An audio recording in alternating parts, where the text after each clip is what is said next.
The biggest benefit the students have with this program being in high school is having the opportunity to learn these hands-on skills before having to enter the, say, real world. I had gone to welding school myself after high school.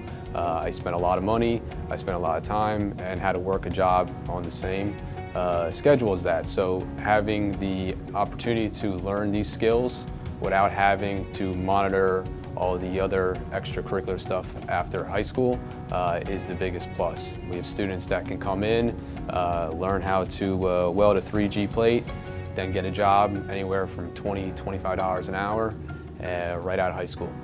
My favorite part about this program is you're able to make anything you want out of metal, basically.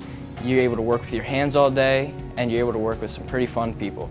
If you have a good instructor like I do, he's able to show you everything that you need to know how to do in the field and make you successful. Since the TCHS Welding and Fabrication program is located at Octorara High School, we've been fortunate enough to be able to collaborate with the carpentry program. A local park has requested us to build some benches.